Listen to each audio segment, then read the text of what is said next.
पूरी तरीके से सक्षम एक साथ है। कुछ लोग अगर अपने मुफाद के लिए अगर कोई दुकान चला रहे होंगे तो हमको उससे कोई लेना देना नहीं है। हम सिर्फ राष्ट्रवादी कांग्रेस पार्टी के साथ, हमारे बुजुर्ग शेख रशीद साहब के साथ और हम शेख आसिफ के साथ इस बुनियाद पर है कि वो हमारे समाज की हमदर्दी रखते और हमारे लिए हर मुश्किल वक्त में खड़े रहकर हमारे लिए एक ताकत बनते। इसलिए हम कल भी उनके साथ थे और आज भी उनके साथ है।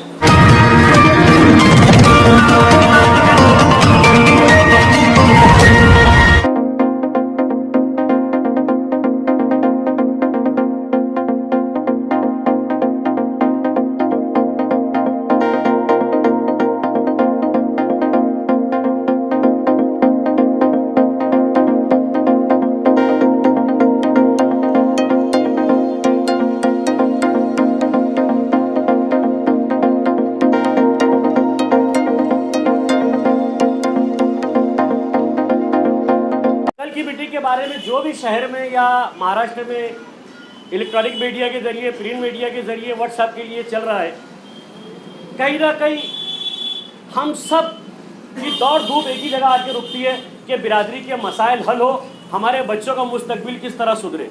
लेकिन हिंदुस्तानी कानून में 100 बका और 1 लिखा होता है। मैं आपको सिर्फ ये बताना चाहूँगा, ये अंजुमन मुस्लिम शाह बिरादरी का लेटर, जिस पर मालेगांव शहर के मुकामी लोगों के कम से कम 50 सिग्नेचर है। ये लेटर है और 50 सिग्नेचर मालेगांव के मुकामी शाह बिरादरी के लोगों के हैं।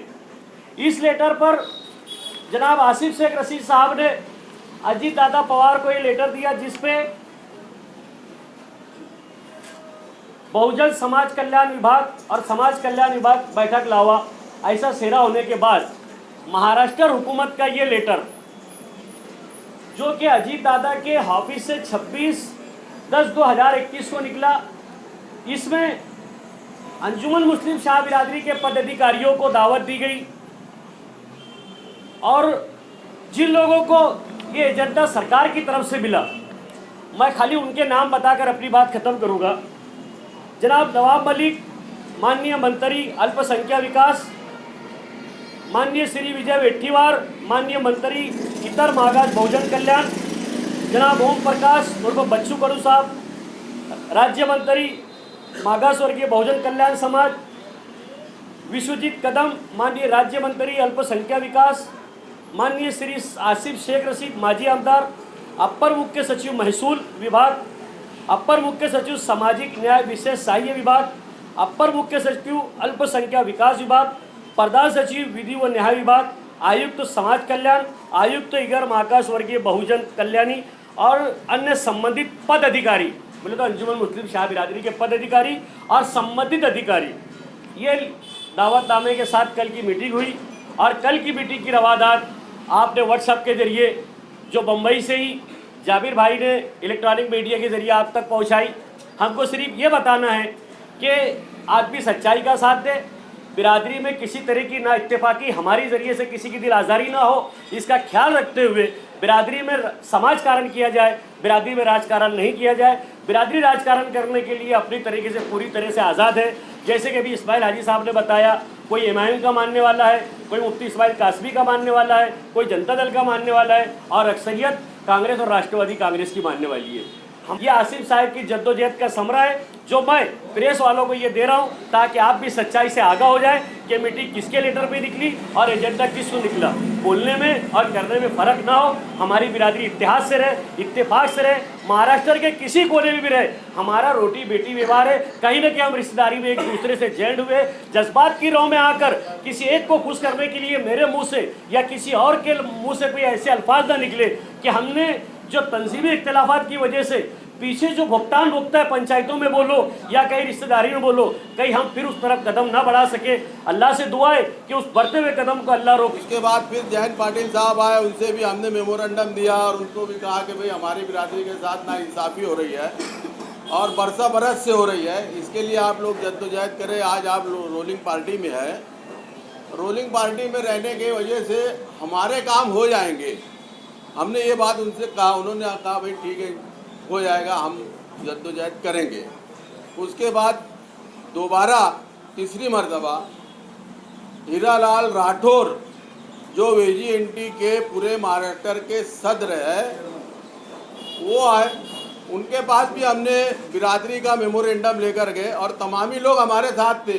ना कि सिर्फ और सिर्फ हमारे पार्टी का मामला, ऐसा कुछ नहीं, हमको जुटाना है बिरादरी को, बिरादरी का हमको लेकर चलना है काम, इसमें कोई सियासत की बात नहीं है।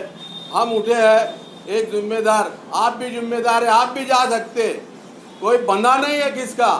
अदना आदमी भी जो है बिरादरी के लिए काम करता है तो उसके लिए हम लोग लब्बैक बोलने के लिए तैयार है। काम किसी से भी हो, अल्लाह ताला किसी से भी काम ले ले, हमको उसके पीछे चलना है, ना के फिरकों में बैठना है और ना के भाई पार्टियों के अंदर ये पार्टी का है वो पार्टी का नहीं। शाह बिरादरी का काम है, शाह बिरादरी के लिए अपने को चलना है और हम चलेंगे, चलते रहेंगे जब तक ये काम नहीं होगा।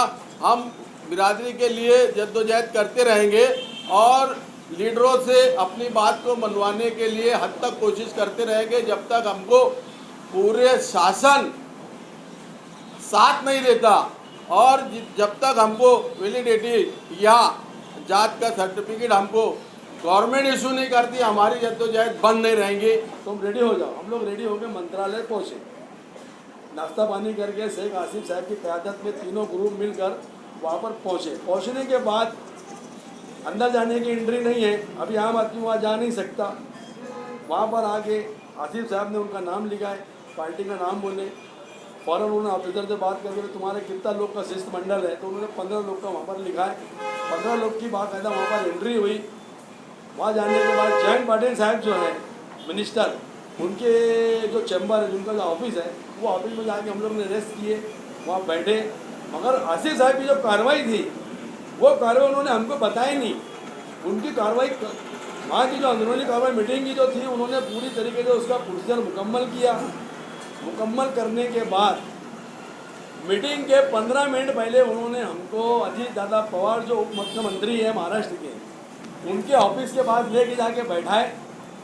जब भी हमको उन्होंने ये नहीं बोले कि अपना ऐसे ऐसे तरीके की यहाँ मीटिंग लगी हुई है, हम उनको पूछने लगे, बोले ठीक है हम देखें, चलो हो सकता है कि इनसे मुलाकात होगी खाली अपनी, अजीत दादा पाटिल बाद में इनसे मुलाकात कराएंगे। मगर वहाँ ऐसा होगा कि 5 मिनट के बाद वो एकदम अर्जेंट में उन्होंने हम लोग के नाम अंदर दे दिए। मीटिंग कॉल हो गई, उन्होंने बोले आना, आने के बाद बाहर हमको बोले कि अभी इमरजेंसी अपनी मीटिंग है बोले यहाँ पर, और मीटिंग अपनी लगने वाली है, अपनी जो कास्ट के सर्टिफिकेट के हिसाब से मीटिंग लगने वाली है। तो सबसे पहले उन्होंने हम सब की एंट्री 15 लोग की कराई। अधिकारी लोग टेबल सजा रहे थे, सबसे पहले एंट्री हमारी, हमको बोले तुम कुर्सी में लोग पे बैठ जाओ। बैठने के बाद उसके बाद सब मिनिस्टरों की मीटिंग थी, हमने जब देखे वहाँ, तो वहाँ तो ऐसा था कि नवाब मलिक साहब का भी नाम हमने वहाँ लिस्ट पे देखे, वहाँ पर जितने मंत्री बच्चू कड़ी को भी नाम हमने देखे, धनंजय मुंडे जी उनका भी नाम देखे, जो हमारे विलेट का जो काम करने वाले हैं, जिनके हाथ में डिपार्टमेंट है, उनकी भी सीट देखे। एक मिनिस्टर और है, उनका भी हमने देखे। 4 मिनिस्टरों के नाम के साथ वो सीट लगी थी। 5वीं जिनके नेतृत्व में चल रही थी वो थे अजीत दादा पवार उप मुख्यमंत्री, ऐसा लिखा था वहाँ कि उनके उसके अंदर मीटिंग है। उसके बाद 4 प्रधान सचिव, उनके तीनों जो उप प्रधान सचिव, उनके सेक्रेटरी डिपार्टमेंटली तरीके से भी उनका पूरा महकमा वहाँ मौजूद था। सब मीटिंग का जब आगाज़ हुआ तो 2 मिनट पहले जैसे भी उसके बाद अपने सब लोग आ गए, हम लोग बैठ गए, नवाब मलिक साहब भी आके बैठ गए। उसके बाद में फारूक शाह की एंट्री हुई अपने शाह साहब की। अब शाह साहब आके हमारे सामने खड़े हुए, हम लोग चेयर पे बैठे थे। वहाँ से 2 ऑफिसर जो वहाँ पर खड़े थे, तैनात थे ड्यूटी के ऊपर, उन्होंने उनसे पूछे, बोले आप कहाँ के? बोले धुलिया के आमदार हो। तो उन्होंने बोले हाँ मैं धुलिया से आया। तो उनकी वहाँ सीट लगी हुई नहीं थी, वो फ़ौरन वो लोग दौड़ के अंदर गए, जब तक के चेयर उनको नहीं दी। वो खड़े थे हमारे सामने, अंदर जाके उनके नाम की कंप्यूटर की सीट बना के लाए, उनके टेबल पे रखे। वो एक टेबल पे एक चेयर खाली थी जो नवाब मलिक के बाजू में थी, और उसके बाजू में आसिफ साहब पहले से बैठे हुए थे। मेरे साथ जो साथ में थे शिष्टमंडल के अंदर, वो लोग की याददानी शायद आ रहे होंगे, मुझे एक बात भी गलत बोल रहा था। उसके बाद वो सीट लगाया, फिर उन्होंने बोले आमदार साहब को, फारूक साहब को, कि भाई आप बैठिए। वो बैठने के बाद उसके 2 मिनट के बाद अजीत दादा पवार की एंट्री हुई। बैठने के बाद जब डिस्क के ऊपर वह 2 शिष्टमंडल की यादी रखी थी, मेमोरेंडम तो रखे हुए थे, अजीत पवार जैसे स्टार्ट किए अंजुमन मुस्लिम शाह बिरादरी का ये विलेज का कास्ट सर्टिफिकेट का जो मसला है, ये सब लोग मौजूद है। आसिफ साहब ने वॉलंटियर के वे साहब सब यहाँ पर आए हैं, पदाधिकारी दिखते उनके वो मौजूद है, तो फिर उन्होंने वहाँ से कार्रवाई शुरू करी।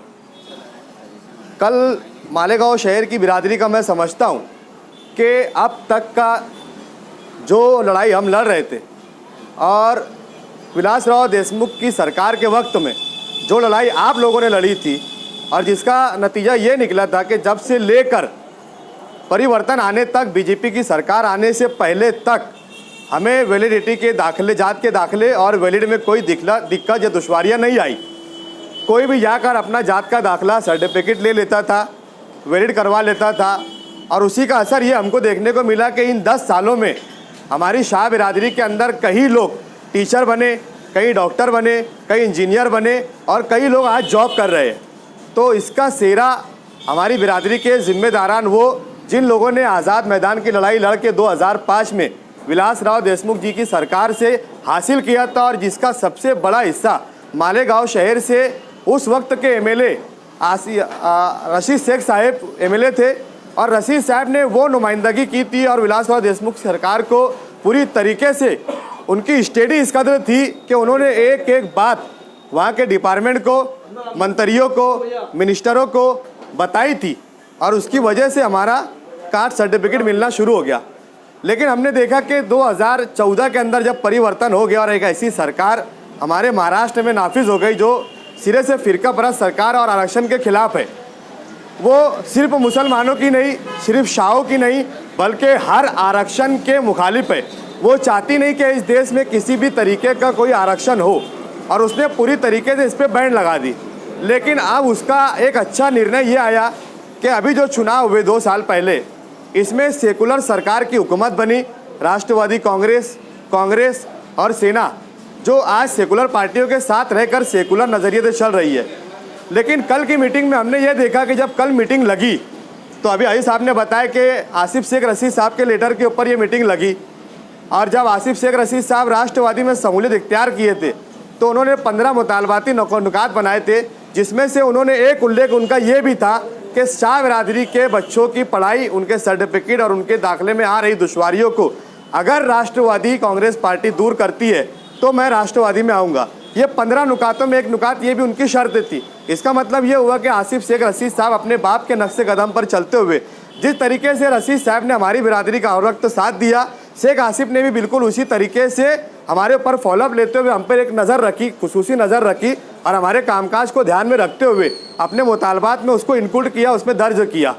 अब कल जब मीटिंग लगी तो हमने ये देखा कि अजीत दादा पवार और नवाब मलिक साहब जब बैठे थे तो वो नुमाइंदगी शेख आसिफ साहब ने वहाँ पर की है और वो बातें, वो स्टडी उनकी थी कि शायद वो स्टडी मुझे भी नहीं थी कि इतनी स्टडी आसिफ शेख रशीद साहब को हमारे समाज और हमारे तबके के बारे में थी कि वो 2 ठोक अंदाज में मतलब दादा से इस तरीके से बात करते जैसे मैं आप लोगों से बात कर रहा हूँ। उन्होंने कभी मतलब ये नहीं कहा कि मतलब अजीत दादा पवार साहब आप हमारी बात सुनिए, हमारी बात समझिए। वो 2 ठोक मतलब बोल रहे थे कि दादा इनका मामला ये है, दादा उनका मामला ये है, दादा ये मामला उनका ऐसा है, पिछले टाइम में इनको मिल रहा था, इनका ऐसा था, परिवर्तन हुआ दादा तो ये दिक्कत आ गई, आज ये सेकुलर सरकार है तो ये समाज हमसे उम्मीद लगाता, हमसे आस लगाता। तो वो नुमाइंदगी कल शेख आसिफ साहब ने वहाँ पर हमारे समाज के लिए की जिसे मैंने खुद अपनी आंखों से देखा। वो लेटर यहाँ मौजूद है जिसमें कोई चापलूसी या दुगलेपन की बात करने की ज़रूरत नहीं है कि किसके कहने पर मीटिंग लगी, कौन मीटिंग का अरेंजमेंट किया, किसने समाज के लोगों को लेकर गया, किसने समाज की नुमाइंदगी की और वो निर्णय वहाँ पर निकला कि इतना जल्दी मतलब दादा ने, नवाब मलिक साहब ने वो कोऑपरेट किया कि उन्होंने शेख आसिफ की बात को इतना सीरियसली लिया कि वो सचिव और महासचिवों से, प्रधानों से अजीत दादा पवार और नवाब मलिक साहब खुद फाइट करने लगे थे। वो खुद उनसे कह रहे थे कि वो कीड़ियों को दूर करो और इन समाज को आने वाली दिक्कत और दुश्वारियों को जल्द से जल्द इसका निवारण कर इस समाज को राहत देने के लिए आप एक जल्दी से ऑर्डर जारी करो। हम इसका इंतजार करेंगे कि आप जल्दी इसके ऊपर कमेटी बनाकर ये किया जाए। हमारा आज यहाँ पर मीटिंग लेने का मकसद सिर्फ यही है कि हम पूरी तरीके से सक्षम एक साथ है। कुछ लोग अगर अपने मुफाद के लिए अगर कोई दुकान चला रहे होंगे तो हमको उससे कोई लेना देना नहीं है। हम सिर्फ और सिर्फ राष्ट्रवादी कांग्रेस पार्टी के साथ, हमारे बुजुर्ग शेख रशीद साहब के साथ और हम शेख आसिफ के साथ इस बुनियाद पर है कि वो हमारे समाज की हमदर्दी रखते और हमारे लिए हर मुश्किल वक्त में खड़े रहकर हमारे लिए एक ताकत बनते। इसलिए हम कल भी उनके साथ थे और आज भी उनके साथ है। तो मैं यही कहना चाह रहा, मीडिया के ज़रिए भी ये बताना चाहूँगा कि कल मुस्लिम शाह छपर वन की जो मीटिंग हुई अंजुमन मुस्लिम शाह बिरादरी के बैनर तले, उसमें शेख आसिफ साहब ने पूरी तरीके से अपनी नुमाइंदगी करते हुए शाह समाज के आने वाले मुस्तकबिल के लिए, उनके बच्चों के लिए एक अच्छी मेहनत की है और इसके लिए हम उनको मुबारकबाद देते हैं। और मैं चाहूँगा कि हम बहुत जल्द उनका एक शाना शान इस्तकबाल भी करेंगे, उनका शुक्रिया अदा करेंगे कि जिस तरीके से उन्होंने हमारे आने वाले बच्चों के लिए, हमारे लिए जो काम किया, ये काबिल मुबारकबाद है। मैं उन्हें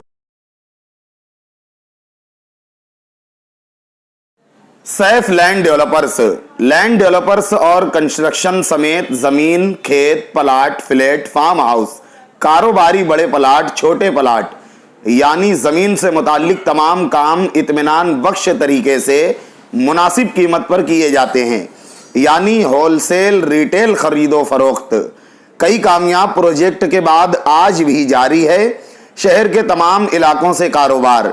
बिलखुसूस दरे गांव में बेहतरीन लोकेशन, तमाम सहूलियात के साथ, नकद और किस्तवारी सहूलियात के साथ सैफ लैंड डेवलपर्स। ऑफिस का पता याद रहे, Agra road, national shopping centre, Mamta दूध डेयरी के बाजू में, मालेगांव। साफ सुथरा कारोबार, मेहनती स्टाफ, मुखलिसाना कारोबारी ताल्लुक, जमीन से मुताल्लिक भरपूर तजुर्बे की बुनियाद पर आपके लिए किफायत शार खरीदो फरोख्त, सैफ लैंड डेवलपर्स।